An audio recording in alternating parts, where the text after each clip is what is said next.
Good morning students. आज हम class 9 के पहले चैप्टर के अगले लेक्चर पे आते हैं। पहले लेक्चर में हमने संख्याओं के बारे में बताया था। प्राकृतिक संख्याएं क्या होती है, पूर्णांक क्या होता है, पूर्ण संख्या क्या होती है, परिमेय संख्याएं क्या होती हैं। ठीक है।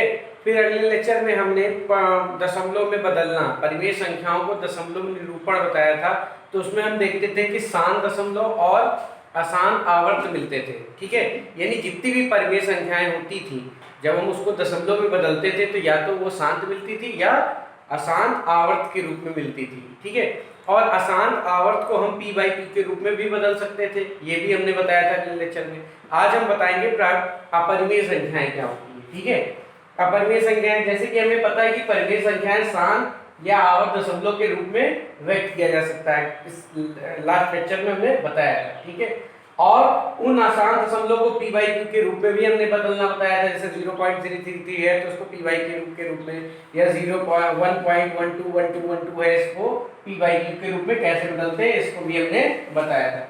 लेकिन कुछ ऐसे दशमलव होते हैं जो आसान अनावृत्ति होते हैं। मतलब कोई रिपीट, जैसे वहां पे 1.121212 मिलता था तो हम कहते थे कि 12 की आवृत्ति हो रही है। लेकिन कुछ दशमलव ऐसे होते हैं जो अशांत होते हैं। अशांत मतलब कंप्लीट नहीं होता उनका डिवाइड, और अनावृत्ति भी होते हैं, मतलब कोई ऐसे नंबर नहीं मिलते हैं जो बार बार रिपीट हो रहे हो। ठीक। जैसे एक एग्जांपल देखते हैं, 1.31311311, तो कोई पैटर्न नहीं मिल रहा है। यहाँ लिखा 31 और 311 लिखा है और फिर 3111 लिखा। ठीक है। तो कोई ऐसे नंबर्स या नंबर्स, ग्रुप ऑफ नंबर्स ऐसे नहीं मिल रहे हैं जो बार बार रिपीट हो रहे हैं। तो ये जो है अशांत है और अनावृत्ति है, तो इसको हम क्या कहेंगे, अपरिमेय संख्या। ऐसे एग्जांपल अगला है 17.21221 और 2221 डॉट डॉट डॉट। तो ये अशांत भी है और कोई नंबर या कोई नंबर का ग्रुप हमको बार बार रिपीट नहीं मिल रहा है, तो ये क्या कहलाती है, अपरिमेय संख्याएं। क्या कहलाती है, अपरिमेय संख्याएं। परिमेय जो होंगी वो शांत होंगी, और अशांत भी अगर होगी तो आवृत्ति वाली होगी। लेकिन अगर ऐसे कुछ नंबर मिल रहे हैं जो अशांत हो, अनावृत्ति के रूप में हो, तो उसे हम क्या कहेंगे, अपरिमेय संख्याएं। प्राकृतिक संख्याओं के वर्गमूल व घनमूल इत्यादि को यथार्थ ज्ञात नहीं किया जा सकता। कुछ प्राकृतिक संख्याएं होते हैं जिसके वर्गमूल और घनमूल को हम एग्जैक्टली निकाल नहीं सकते। जैसे √4 है तो हम बता देते हैं वैल्यू 2 होगी, √9 है तो बता देते हैं 3 होगी, लेकिन √2 की वैल्यू पॉइंट समथिंग आएगी। ठीक है। तो ये यथार्थ नहीं निकाला जा सकता, चलता रहता है, कंटिन्यूअस चलता रहता है। 2 अंक तक, 3 अंक तक, 4 अंक तक निकालना जानते हैं, लेकिन चलता रहेगा, अनवरत चलता रहेगा, यानी आसान तो होगा अगर हम इसको पॉइंट में बदले। ऐसे ही जब इसकी वैल्यू करते घनमूल ऑफ 11 निकालेंगे तो भी ये क्या होगा, आसान होगा और अनुवृत्त होगा। इसलिए ये क्या है, अपरिमेय संख्या। पाई हमने पढ़ा होगा, पाई को लोग कहते हैं 22/7 होता है। ठीक है। तो 22/7 उसका यथार्थ मान नहीं होता है, 22/7 यूज करते हैं क्वेश्चनों में। ठीक है। पाई का यथार्थ मान 22/7 के बराबर नहीं होता। पाई होता क्या है, वृत्त की परिधि बटे वृत्त का व्यास। और जब इसको कैलकुलेट करते हैं तो 3.141592653589 डॉट डॉट डॉट ऐसे चलता चला जाता है। लेकिन हम क्या करते हैं, कभी क्वेश्चन को सॉल्व करना हुआ तो 3.141 ले लेते हैं। ठीक है।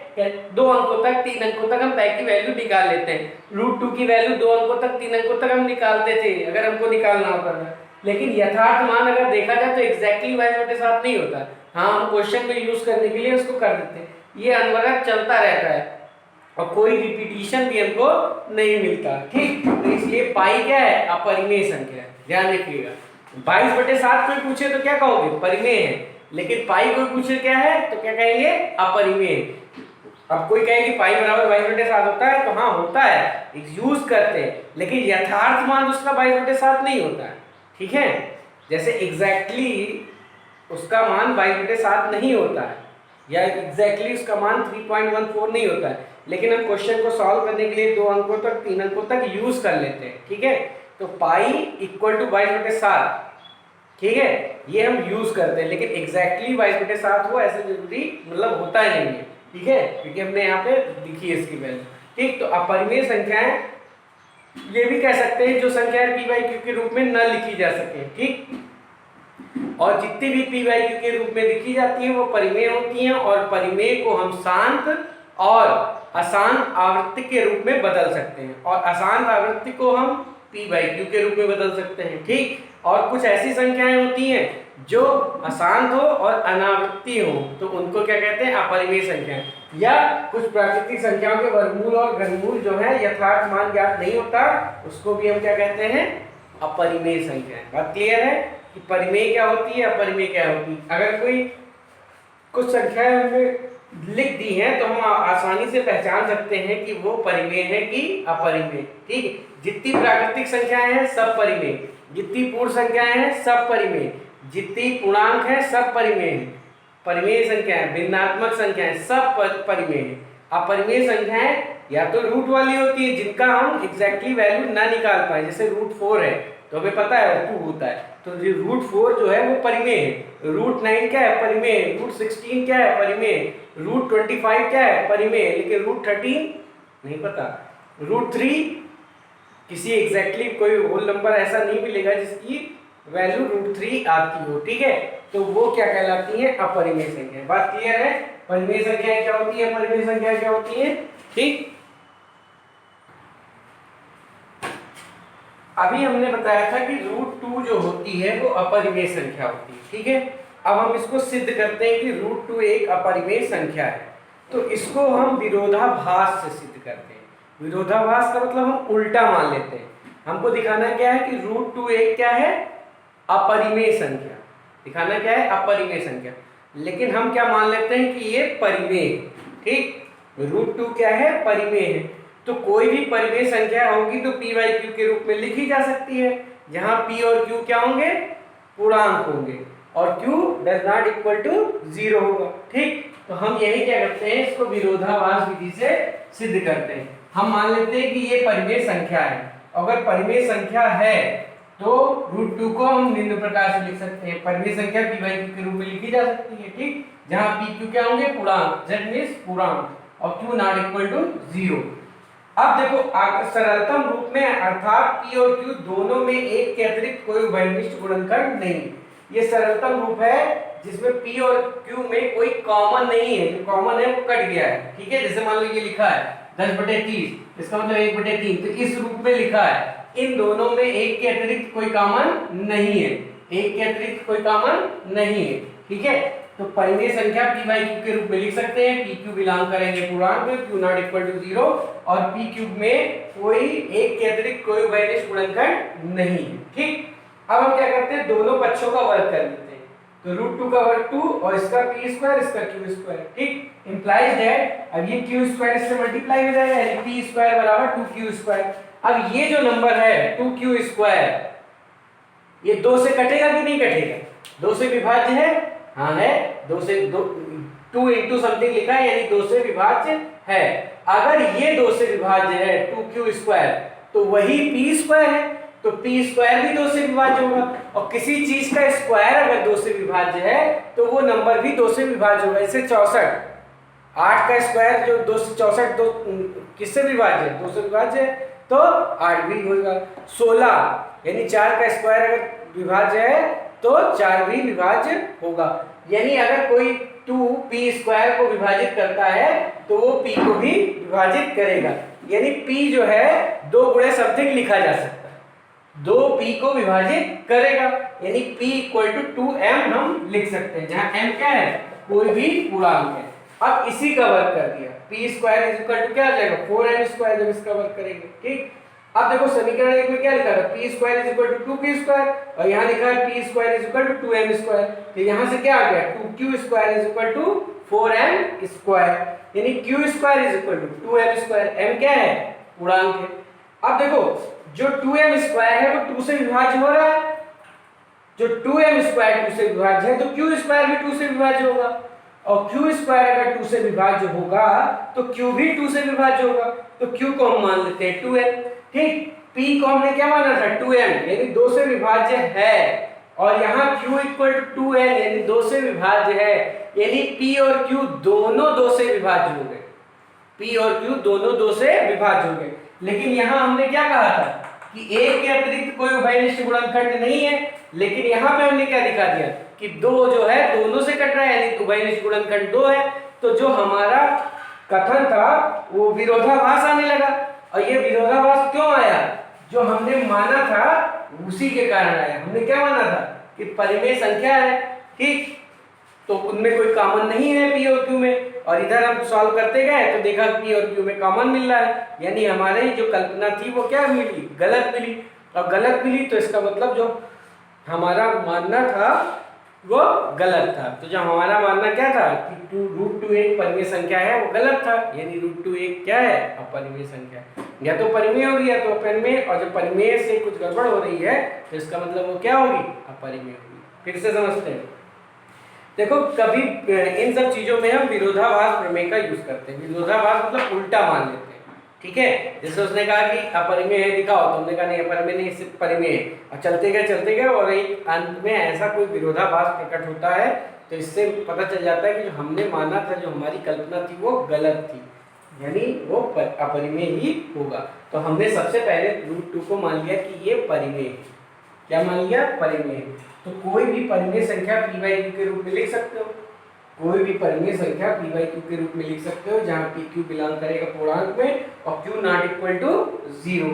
और सरलतम रूप में p और q में एक के अतिरिक्त कोई गुणनखंड उभयनिष्ठ गुणनखंड नहीं होगा, यानी p और q में कोई कॉमन नहीं। अब हमने क्या किया? इनका वर्ग कर दिया, इसका क्या कर दिया? वर्ग कर दिया। तो वर्ग किया तो ये मिला, क्रॉस मल्टीप्लाई कर दी, p² = 2q²। तो यहां से पता चल रहा है कि ये 2q² जो है वो 2 से विभाज्य है। 2q² 2 से विभाज्य है, यानी ये भी 2 से विभाज्य होगा p²। और अगर p² 2 से विभाज्य है तो p भी 2 से विभाज्य होगा, p भी 2 से विभाज्य होगा। तो p को हम 2 × समथिंग लिख सकते हैं, 2 × m लिख दिया। अब हमने यहाँ वैल्यू रख दी p की, तो p² जब करेंगे तो क्या आ जाएगा? जैसे p = 2m यहाँ रख दो, तो 2q² = 4m² आ गया। तो q² = 2m² आ गया, यानी जो q है 2m² है वो 2 से विभाज्य है, और 2m² है यानी q² है, और q² है यानी q है। तो यहाँ पे हमने कहा p 2 से विभाज्य है और यहाँ कहा q से 2 से विभाज्य है, यानी p और q दोनों 2 से विभाज्य है, यानी दोनों में जो कॉमन उभयनिष्ठ गुणनखंड मिल गया वो क्या मिल गया? 2 मिल गया। और हमने यहाँ कहा कि उभयनिष्ठ गुणनखंड एक के अतिरिक्त नहीं है, यानी यहाँ पे कुछ गड़बड़ आ रहा है। यहाँ कह रहे हैं कि एक के अतिरिक्त कोई उभयनिष्ठ गुणनखंड नहीं है, और यहाँ हम देख रहे हैं कि दोनों में 2 उभयनिष्ठ गुणनखंड है। तो यहाँ पे जो विरोधाभास प्रकट हुआ वो किस कारण प्रकट हुआ? यही जो हमारा मानना था उसी के कारण। तो हमने माना था √2 एक परिमेय संख्या है, तो उसी का विरोधाभास प्रकट हो गया, यानी √2 एक क्या है? अपरिमेय संख्या है। तो जब भी हमें अपरिमेय √2, √3, √5 को दिखाना होगा तो हम सीधा यही काम करेंगे। सबसे पहले हम उल्टा मान लेंगे परिमेय है, p/q के रूप में रखेंगे, स्क्वायर करेंगे, सॉल्व करते जाएंगे, दोनों में कोई कॉमन गुणनखंड मिलेगा, और कॉमन गुणनखंड मिलने के बाद ये विरोधाभास को प्रकट करेगा। और ये विरोधाभास जो होगा, जो हमारी कल्पना रहेगी कि हम परिमेय संख्या माने हैं, उसी के कारण प्रकट होगा। बात क्लियर है? तो इसको आप लोग 1-2 बार लिखिएगा, प्रैक्टिस कीजिएगा तो तैयार हो जाएगा, ठीक है। कैसे लिखा जाता है ये आना बहुत जरूरी है, ठीक है। तो हम इसके बाद जैसे लिखा है, परंतु यहाँ पे हमने दिखाया कि q = 2n और p = 2n, यानी दोनों में 2 उभयनिष्ठ गुणनखंड है, जो कि विरोधाभास को प्रकट करता है। अतः यह हमारे पूर्व कथन √2 एक अपरिमेय संख्या का विरोध करता है। √2 एक अपरिमेय संख्या है, इसका विरोध करता है, यानी हमारी धारणा क्या है? गलत है। अतः √2 एक अपरिमेय संख्या नहीं है, अपरिमेय संख्या नहीं है, अतः √2 एक परिमेय संख्या है। तो इस तरह हमको दिखाना होता है, ठीक है। पूरी लैंग्वेज का ध्यान रखिए, एक लाइन लिखना है आपको समझ के, ठीक। अब देखिए, इसी जैसे भी हमने √2 दिखाया वैसे ही हम √3 एक अपरिमेय संख्या है, इसको दिखाना है। सिद्ध करिए कि √3 एक अपरिमेय संख्या है, तो वही काम मान लेंगे उल्टा, ठीक है। माना √3 एक परिमेय संख्या है, क्या मान लेते हैं कि ये क्या है? परिमेय संख्या है। अगर परिमेय संख्या है तो p/q के रूप में लिखा जा सकता है, जहां p व q बिलोंग करेंगे z में और q ≠ 0। p बाई क्यू के रूप में लिखा जा सकता है अगर परिमेय संख्या है। पी क्यू क्या पूर्णांक है और क्यू क्या है, नॉट इक्वल टू 0, तथा पी व क्यू में एक के अतिरिक्त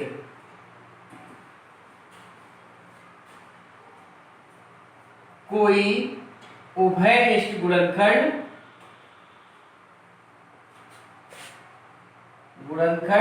नहीं है। मतलब एक ही दोनों में कॉमन है, बाकी कुछ कॉमन नहीं है, सरलतम रूप में है।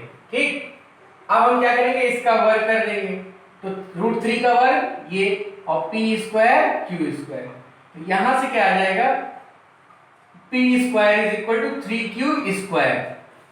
तो देखो 3q स्क्वायर किससे विभाज्य है, 3 से, तो चूंकि 3q स्क्वायर 3 से विभाज्य है,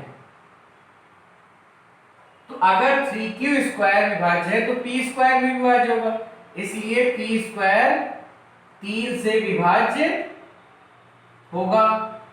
और अगर p स्क्वायर 3 से विभाज्य है तो p भी 3 से विभाज्य होगा, p 3 से विभाज्य होगा। और अगर p 3 से विभाज्य है तो p को लिख सकते हो 3 × m, जहां m बिलोंग टू नेचुरल पूर्णांक। ठीक है, ये मान लिया। अगर 3 से विभाज्य है तो 3 गुणे समथिंग लिख सकते हो, 3 गुणे m लिख दिया। ठीक, इसको समीकरण चाहे तो 2 मान लो और इसको 1 मान लो, ये स्टेटमेंट को ही 1 मान लेते हैं। ठीक, अब देखो, अब ये वैल्यू यहां रखो समीकरण 1 में, इसको 2 इसको मान लेना।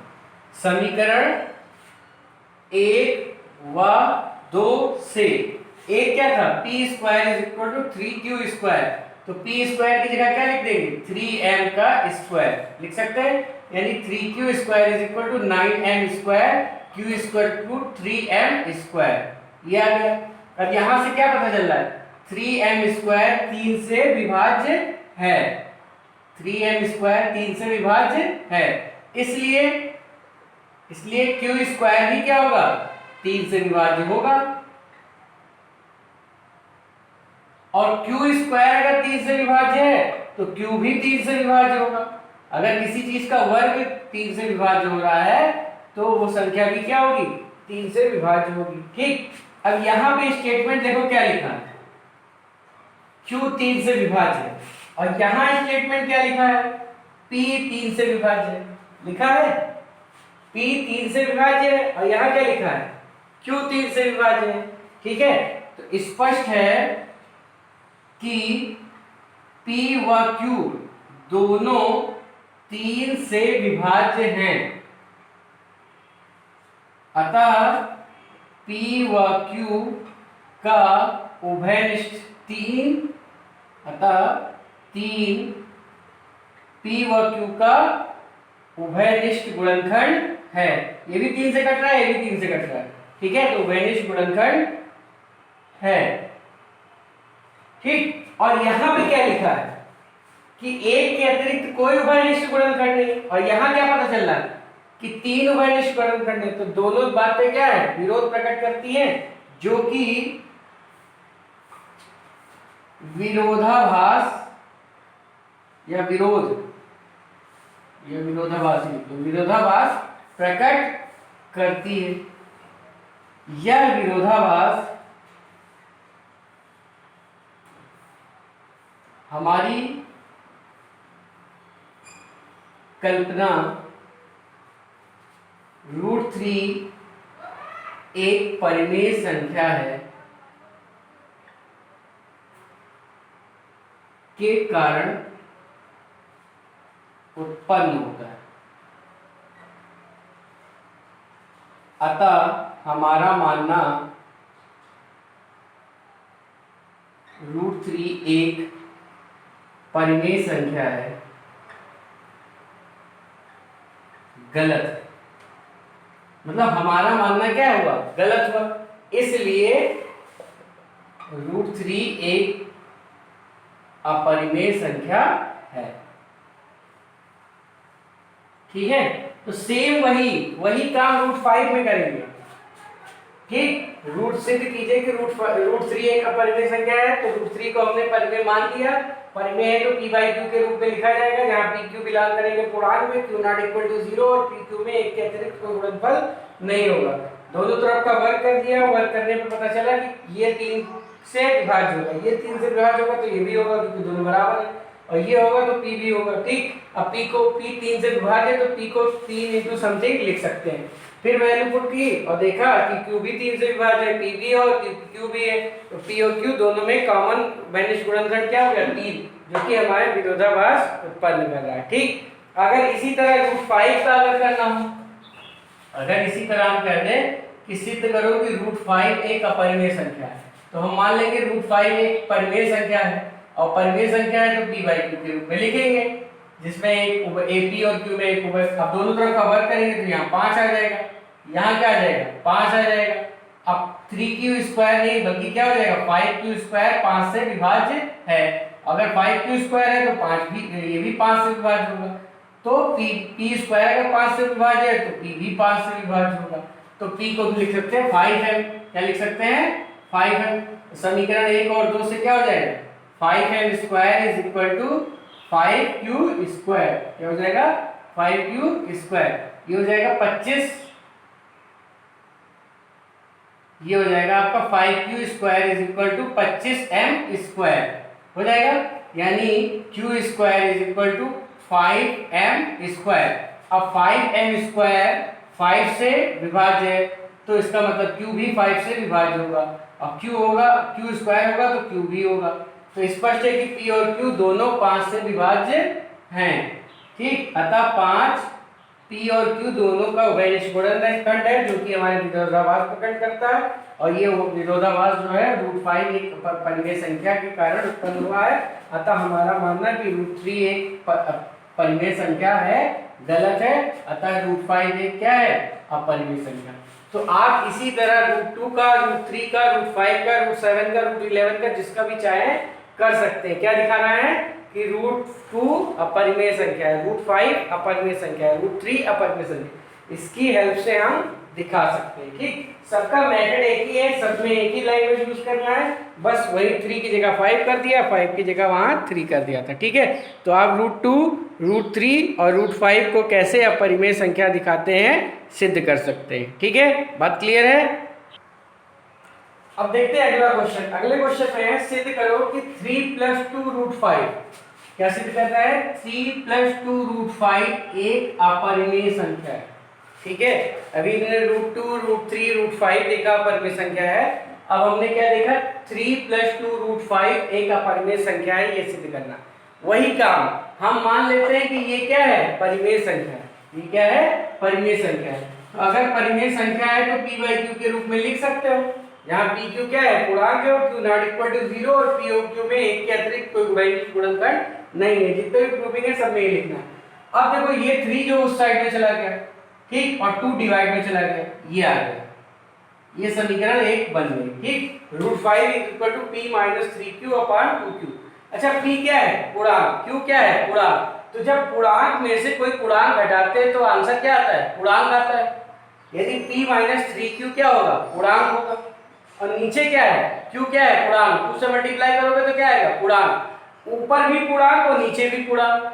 तो जब हम इस चीज को देखते हैं, ये p माइनस 3q भी पूर्णांक है और 2q भी पूर्णांक है, यानी ऊपर वाली चीज भी z और नीचे वाली भी z, तो ये z है ये z है, ठीक है, ये z है ये z है, तो ये पूरी चीज क्या बनेगी परिमेय संख्या, क्या बनेगी परिमेय संख्या। तो यानी जो इसका left hand side right hand side है वो क्या आ गया परिमेय संख्या, ये चीज क्या हो जाएगी परिमेय संख्या। और रूट 5 क्या होती है अपरिमेय संख्या, इससे पहले भी हमने सिद्ध किया। अब क्वेश्चन जैसे ज्यादा नंबर का है तो यहीं पे सिद्ध करके दिखाना पड़ेगा। रूट 5 क्या है अपरिमेय संख्या, और ये क्या है परिमेय संख्या। तो क्या दोनों चीज बराबर हो सकती है, एक परिमेय और अपरिमेय नहीं होंगी, ये अपरिमेय और ये परिमेय है तो दोनों बराबर नहीं है। ठीक, और अभी हमने किया कि दोनों बराबर है, यानी ये जो विरोधाभास आया हमारी कल्पना, ये जो परिमेय संख्या है इसके कारण आया, यानी ये क्या होगी अपरिमेय संख्या। फिर से समझते हैं, हम सबसे पहले क्या मान लेते हैं कि ये एक अपरिमेय संख्या है, अपरिमेय संख्या है तो एक के अतिरिक्त कोई वैनिश गुणनखंड नहीं होगा, पी क्यू पूर्णांक होंगे और क्यू नॉट इक्वल टू 0 होगा। ठीक, अब 3 को उस साइड में ले लिया और 2 डिवाइड कर दिया, √5 is equal to p minus 3q upon q। तो जब पूर्णांक में कोई चीज जोड़ते हैं घटाते हैं तो पूर्णांक ही मिलता है, और पूर्णांक में किसी पूर्णांक से गुणा करते हैं तो पूर्णांक मिलता है। तो ऊपर भी पूर्णांक, नीचे भी पूर्णांक, अंश में पूर्णांक, घन में पूर्णांक, तो यानी ये क्या हो गई, परिमेय संख्या। और ये क्या है, अपरिमेय संख्या। हम जानते हैं कि √5 क्या होती है, परिमेय। एक तरफ परिमेय एक तरफ अपरिमेय हो सकता है नहीं। तो ये जो विरोधाभास उत्पन्न हुआ वो किस कारण हुआ, वही जो हमने माना था कि ये √3 + √2 √5 अपरिमेय संख्या है, इसी के कारण उत्पन्न हुआ। आप इसको देखिए, समझिए और नोट कर लीजिए। नोट करने के बाद इसको फिर से एक बार अपना समझिए और खुद से करिए, ठीक है। अब देखते हैं अपरिमेय संख्याओं के गुण। अपरिमेय संख्याओं के गुण। अपरिमेय संख्या का ऋणात्मक अपरिमेय संख्या होता है। कोई भी अपरिमेय संख्या है, ये क्या है, अपरिमेय संख्या है, तो इसका ऋणात्मक यानी ये भी क्या होगा, अपरिमेय संख्या होगा। ये कोई अपरिमेय संख्या है तो इसका ऋणात्मक यानी ये भी क्या होगा, अपरिमेय संख्या होगा। ठीक, तो कोई भी अपरिमेय संख्या का ऋणात्मक हमेशा क्या होता है, अपरिमेय होता है। ये बात आपको ध्यान रखनी है, ठीक है। अपरिमेय संख्या को -1 से गुणा करोगे तो क्या आएगा, अपरिमेय संख्या। ठीक, दूसरा, एक परिमेय संख्या और एक अपरिमेय संख्या का योगफल अपरिमेय होता है। एक परिमेय संख्या और एक अपरिमेय संख्या का योगफल अपरिमेय होता है। अभी हमने प्रूव किया था इसी टाइप का। एक परिमेय हो और एक अपरिमेय हो, जोड़ोगे तो क्या आएगा, अपरिमेय। एक परिमेय एक अपरिमेय जोड़ोगे तो क्या आएगा, अपरिमेय। एक अपरिमेय और एक परिमेय का गुणा करोगे तो क्या आएगा, एक परिमेय और एक अपरिमेय का जब गुणा करोगे तो क्या आएगा, अपरिमेय आएगा। ठीक है, परिमेय का गुणा अपरिमेय से हुआ अपरिमेय, परिमेय का को जोड़े अपरिमेय से तो अपरिमेय। ठीक है, दो अपरिमेय संख्याओं का योग, अब ध्यान देना, दो अपरिमेय हो तो उनका योग अंतर गुणनफल भागफल अपरिमेय हो आवश्यक नहीं। एक परिमेय अपरिमेय हो तो जोड़ोगे तो क्या आएगा, अपरिमेय, गुणा करोगे तो क्या आएगा, अपरिमेय। लेकिन अगर दोनों अपरिमेय है तो कोई जरूरी नहीं है कि अपरिमेय ही आए, हो सकता है परिमेय भी आ जाए। जोड़ने पे या गुणा करने पे या घटाने पे या भाग करने पे अपरिमेय संख्या ही प्राप्त हो। दो अपरिमेय को जोड़ो, घटाओ, गुणा करो, भाग करो, अपरिमेय आए ऐसा जरूरी नहीं है। यहाँ देखो, ये क्या है, अपरिमेय, ये क्या है, अपरिमेय, दोनों को जोड़े क्या मिला, परिमेय। ये अपरिमेय थी, ये अपरिमेय थी, दोनों को जोड़े क्या मिला, परिमेय। हो सकता है परिमेय भी आ जाए, हो सकता है परिमेय भी आ जाए, लेकिन हम एग्जैक्टली ये नहीं कह सकते कि अपरिमेय ही होगा। दो संख्याओं का योग, अपरिमेयों का योग परिमेय भी हो सकता है, अपरिमेय भी हो सकता है। अब देखो, ये क्या है, अपरिमेय, ये क्या है, अपरिमेय, तो दो अपरिमेय संख्याओं को घटाया तो क्या आया, परिमेय। परिमेय भी आ सकता है, अपरिमेय भी आ सकता है। ठीक, ऐसे देखो, ये एक परिमेय संख्या है, ये एक परिमेय संख्या है, गुणा किया तो क्या आया, परिमेय। तो कोई जरूरी नहीं कि दो अपरिमेय को गुणा किया जाए तो अपरिमेय ही मिले, परिमेय भी मिल सकता है। दो अपरिमेय संख्याओं का भाग करने पे परिमेय भी मिल सकता है। ठीक है, तो ऐसे समझो, अगर एक परिमेय है और एक अपरिमेय है, जोड़ेंगे तो अपरिमेय आएगा। एक परिमेय है, एक अपरिमेय है, गुणा करेंगे तो क्या आएगा, अपरिमेय ही आएगा। ठीक है, एक परिमेय, और अगर ये अपरिमेय है और ये अपरिमेय है, दोनों को जोड़ रहे हैं तो दोनों आ सकता है, अपरिमेय भी आ सकता है, परिमेय भी आ सकता है। एक अपरिमेय है, दूसरा अपरिमेय है, घटा गुणा कर रहे हैं तो आंसर अपरिमेय भी आ सकता है, परिमेय भी आ सकता है। ठीक है, तो ये ध्यान रखो, परिमेय अपरिमेय मिलके अपरिमेय होगा, लेकिन अपरिमेय अपरिमेय मिलके परिमेय भी हो सकता है, परिमेय भी हो सकता है। ठीक, तो ये हो गए आपके अपरिमेय के गुण। इन जितनी चीजें हमने बताई, अपरिमेय संख्या क्या होती है, सिद्ध कैसे किया जाता है, और अपरिमेय संख्याओं के गुण, इनको आप नोट्स बना सकते हैं। ठीक है, और हाई स्कूल में ये बहुत मदद मिलेगी, जो सिद्ध करने वाले क्वेश्चन है अपरिमेय संख्याओं को, वो हाई स्कूल में भी पूछे जाते हैं। ठीक है, तो आज के लिए इतना ही। अगर कोई दिक्कत हो आप कमेंट बॉक्स में कर दिया कीजिए। कभी कभी क्वेश्चनों में सॉल्व करते समय हमारे फॉल्ट हो जाती है, तो उनको भी आप सही कर सकते हैं। ठीक है, अपने आप दिमाग लगाइए और ज़्यादा से ज़्यादा क्वेश्चन करने की कोशिश कीजिए। सिद्ध करने वालों को आप एक दो बार लगाएंगे, प्रैक्टिस करेंगे तो अच्छे से तैयार हो जाएगा। ठीक है, तो आज के लिए इतना ही, धन्यवाद।